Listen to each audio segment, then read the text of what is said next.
Good morning, everyone. I am Apeksha, Assistant Professor in Indraprastha Law College.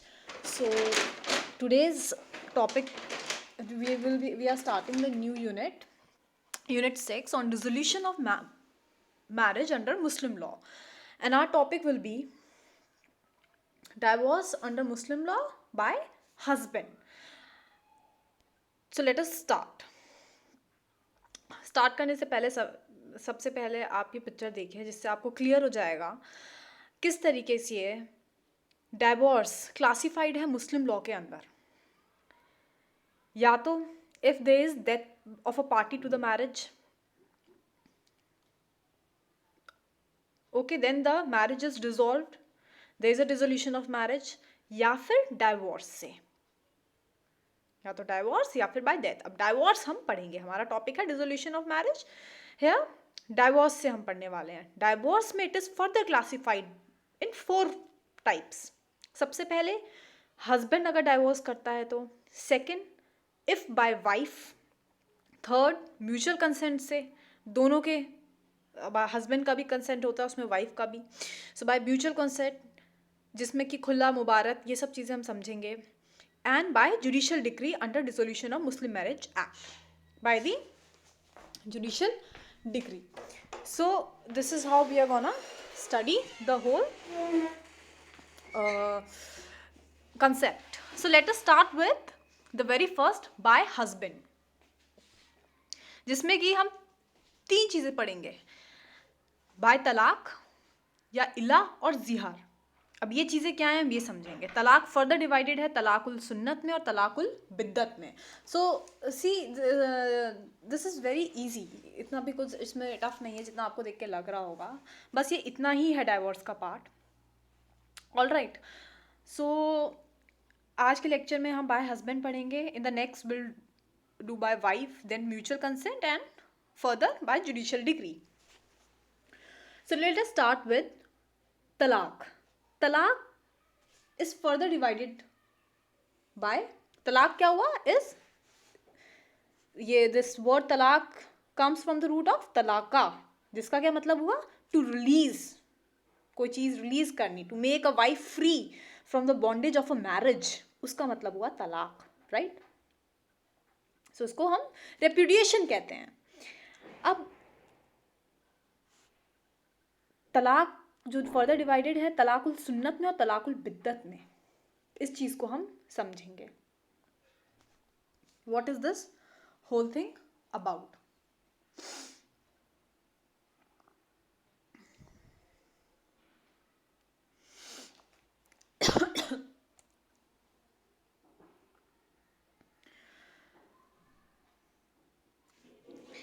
सो तलाकुल सुन्नत and तलाकुल बिद्दत में if we see, तलाकुल सुन्नत तलाक एहसन भी कहते हैं, जिसे जो कि बहुत प्रॉपर, वेरी प्रॉपर तलाक कहा जाता है, जिसमें कि सिंगल प्रोनाउंसमेंट होगा डाइवोर्स का. राइट. और सिंगल प्रोनाउंसमेंट होगा तुहर पीरियड में. तुहर पीरियड कौन सा हुआ, जो मेंस्ट्रुअल पीरियड नहीं हुआ. और 90 डेज तक they don't have to cohabit. Okay. तलाक हसन हुआ, good, we say it's a good form of तलाक. हसन हुआ वेरी प्रॉपर, हसन हुआ गुड. आप फर्दर इसे समझेंगे इस तरीके से. यहाँ पे आप समझिए on the last with a pen. See, देखिए तलाक पहले आप समझिए 2 तरह के हुए. तलाक ए, ये आई है, रजे, ये रिवोकेबल टाइप का हुआ, जो रिवोक हो सकता है. राइट. ये रिवोकेबल हुआ. सेकंड हुआ तलाक बेन.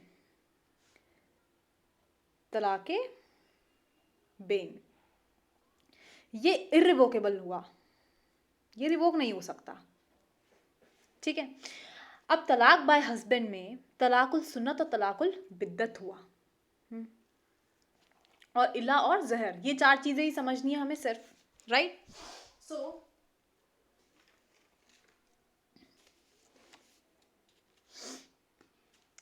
तलाकुल सुन्नत अब हम समझे तो इसे आप यहाँ पे रीड करिए। सी, by husband there are 4 modes available before a husband for dissolving the tie of marriage, right? there are 4 ways. पहला हुआ हमारा तलाकुल सुन्नत।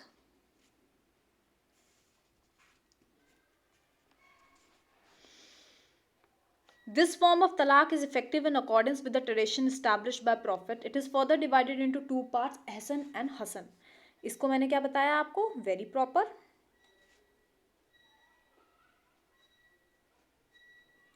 और ये मैंने बताया आपको good.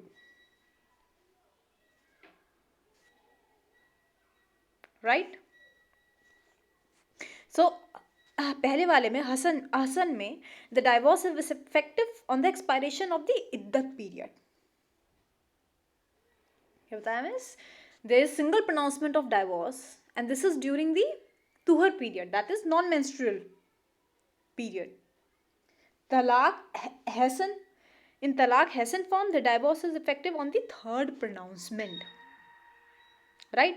अब तलाकुल बिद्दत क्या हुआ? The divorce is effective from the moment of pronouncement or the execution of the writing of divorce. तलाकनामा भी कहते हैं हम उसे। इसे रीड करिए। तलाकुल बिद्दत इज ऑल्सो नोन एज तलाकुल बेन, हम इसे तलाकुल बेन भी कहते हैं। जो कि मैंने बताया था तलाकुल बेन क्या हुआ? इट इज़ अ इर्रिवोकेबल, आप इसको रिवोक नहीं कर सकते हैं। तलाक रजे रिवोक हो सकता है, तलाकुल बेन रिवोक नहीं हो सकता है, आप वापस नहीं ले सकते हैं फिर उस चीज़ को। So it is disapprove mode of divorce, it is a disapproved, it is not approved. Now, peculiar feature of this talaq is that it becomes effective as soon as the words are pronounced and there remains no possibility of reconciliation between the parties, thereby making it irrevocable. This form of talaq is mainly recognized and practiced by Sunni Muslims and is not recognized by Shia Muslims. So, talaqul biddat may be pronounced in single declaration or by triple declaration, right? ये जो कि this is now not valid. Now this thing is not valid, right? Isn't it?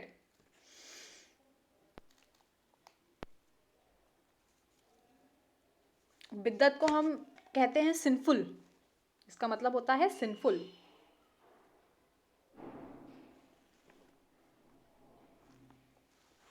So this is a irrevocable kind of thing. और तलाकुल सुन्नत revocable है, तलाकुल सुन्नत revocable है, ये revoke करा जा सकता है, जिसका क्या मतलब हुआ? पॉसिबिलिटी है कॉम्प्रोमाइज़ की, रिकन्सिलेशन की हस्बैंड और वाइफ में, हस्बैंड और वाइफ में एक रिकन्सिलेशन की पॉसिबिलिटी होती है, बट इरिवोकेबल में नहीं होती है। और तलाकुल सुन्नत 2 चीज़ों में डिवाइडेड है, अहसन और हसन। अहसन, तलाक अहसन ज़्यादा प्रॉपर होता है, तलाक हसन इज प्रॉपर, गुड और प्रॉपर, राइट?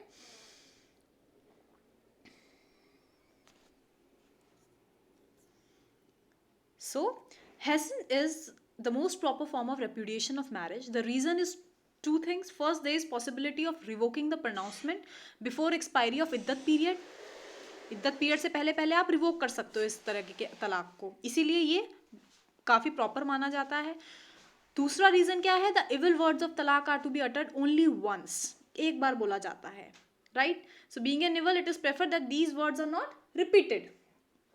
तो ये 2 रीजन से इसे बहुत प्रॉपर माना जाता है कि आप रिवोक कर सकते हो किससे पहले? Pronouncement before the expiry of इद्दत पीरियड। दूसरा,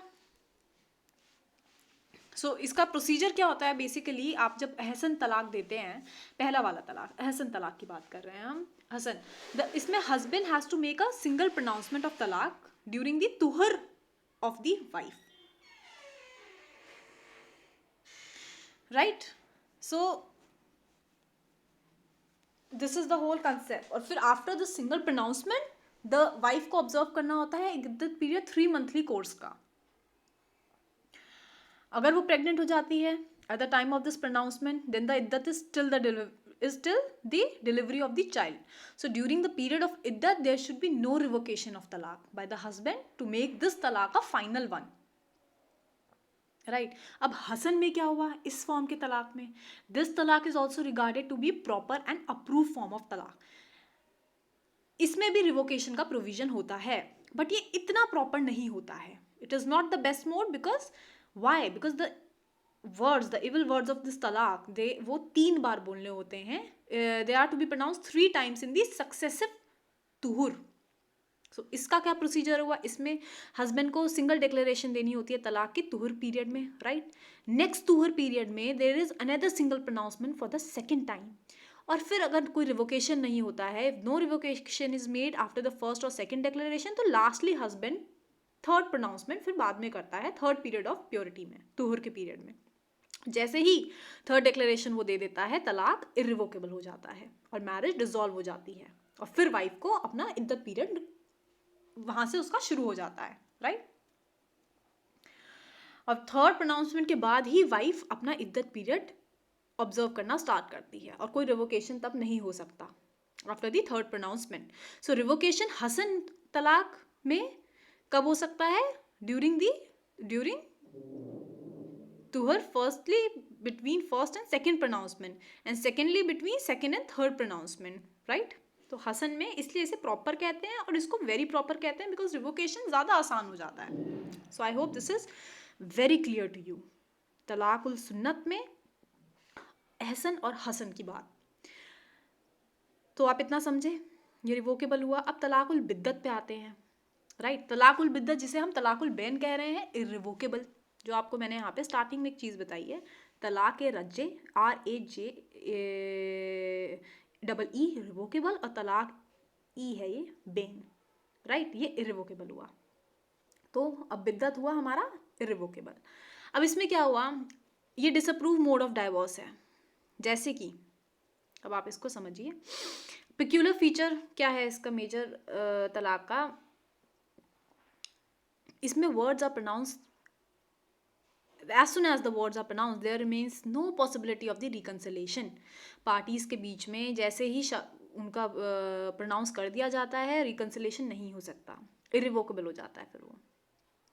सो ये सुन्नी मुस्लिम्स में प्रैक्टिस करा जाता है, रिकॉग्नाइज करा जाता है. शिया मुस्लिम्स इसे रिकॉग्नाइज नहीं करती हैं. पहली बात, तलाकुल बिद्दत प्रोनाउंस करा जा सकता है सिंगल डिक्लेरेशन और बाय ट्रिपल डिक्लेरेशन. अब इसको आप समझिए फर्दर केसेस क्या क्या आए थे. Shayara Bano versus union of India का केस आया था, राइट, जिसमें ये अनकॉन्स्टिट्यूशनल, तलाकुल बिद्दत को अनकॉन्स्टिट्यूशनल डिक्लेयर कर दिया है सुप्रीम कोर्ट ने, राइट. तो this is unconstitutional.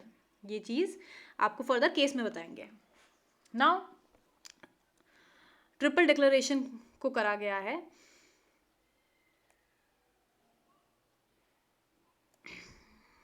तलाकुल बिद्दत it has been declared unconstitutional by the Supreme Court in Shaira Banu versus Union of India 2017, in which the court said, they held that this form of talaq is manifestly arbitrary in the sense that the marital tie can be broken capriciously and whimsically by a Muslim man without any attempt at reconciliation so as to save it.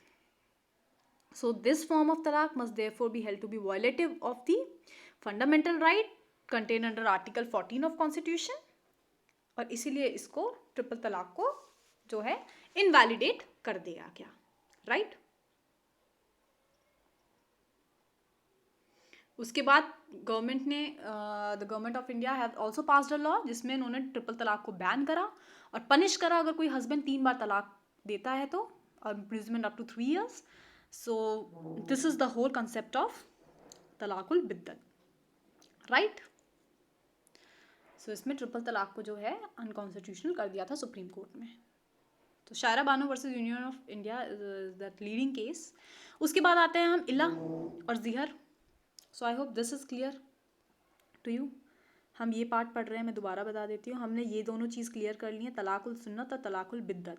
अब हम पढ़ रहे हैं, देखिए इसमें written तलाक हुआ एक तलाकुल बिद्दत में, और एक ट्रिपल तलाक हुआ जो कि अनकॉन्स्टिट्यूशनल कर दिया गया है शायरा बानो के केस में, राइट.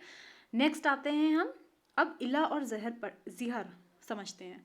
अब इसमें क्या होता है, इला हुआ the husband takes an oath not to have sexual intercourse with his wife. So वो उसमें ये ओथ लेता है, ये कहते हैं एक तरीके से एक ओथ लेता है वो कि वो सेक्सुअल इंटरकोर्स नहीं करेगा अपनी वाइफ के साथ, राइट. सो इस जब followed by this oath there is no consummation for a period of 4 months. फिर 4 months का कंज्यूमेशन नहीं होना चाहिए जब वो ऐसी ओथ लेता है उसके बाद 4 महीने तक कंज्यूमेशन नहीं होना चाहिए, और जब 4 महीने एक्सपायर हो जाएं तो मैरिज अपने आप डिसॉल्व हो जाती है irrevocably. But if the husband resume the cohabitation within 4 months तो इला कैंसिल हो जाएगा और मैरिज डिसॉल्व नहीं होती। So this is the whole thing. ये सेक्शुअल इंटरकोर्स से आप याद रखिएगा इसको, कि इसमें हस्बैंड ओथ लेता है सेक्शुअल इंटरकोर्स नहीं करेगा वाइफ से, और 4 महीने का फिर उसे कंज्यूमेशन पीरियड पे रहना होता है, मतलब उसको कंज्यूमेशन नहीं करना होता है।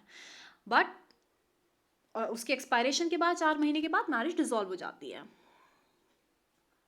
So as simple as that. उसके बाद ज़हर में क्या दिया हुआ है, in this mode the husband compares his wife to a woman within his prohibited relationship. जैसे कि अगर वो अपनी वाइफ को कंपेयर कर दे अपनी मॉम से या अपनी बहन से, राइट। सो इसमें ये चीज़ होती है, the husband would say that from today the wife is like his mother और सिस्टर। आज से मेरी बीवी जो है मेरे मॉम की तरह है या सिस्टर की तरह है, ऐसे कंपैरिजन करता है। सो इस कंपैरिजन के बाद husband can not cohabit with his wife for a period of 4 months। 4 महीने तक वो कोहिबिट नहीं कर सकता अपने वाइफ के साथ, और जब वो एक्सपायर हो जाए पीरियड तो ज़िहार कंप्लीट हो जाता है, राइट। और उसके बाद जब ये 4 महीने कंप्लीट हो जाएं उनका, तो वाइफ के पास कई राइट्स आ जाते हैं, जैसे कि she can go to the court for a degree of dissolution judicial divorce. She may ask the court to grant the degree of restitution of conjugal rights also. तो ये सारे राइट्स कुछ वाइफ के पास आ जाते हैं, राइट। सो यही this is all by a divorce by husband. ये हमने चीज़ें क्लियर करी हैं। तलाक हो गया, तलाकुल सुंदर रिवोक करा जा सकता है, बिल्दत रिवोक नहीं करा जा सकता, इसमें एक अनकॉन्स्टिट्यूशनल था। इल्ला हो गया सेक्सुअल इंटरकोर्स अगर वो 4 महीने तक ना करे तो, और ज़िहर हो गया अगर वो कंपेयर कर दे अपनी वाइफ को अपनी मॉम से, सिस्टर से, किसी भी अपने ऐसे प्रोहिबिटेड रिलेशनशिप में जो आते हैं, किसी को अपनी वाइफ को उनसे कंपेयर कर दे तो। So that's it. In the next class will be doing by wife, divorce by the wife, वो चीज़ क्या होएगी। So thank you, I hope this is very clear to you. Thank you.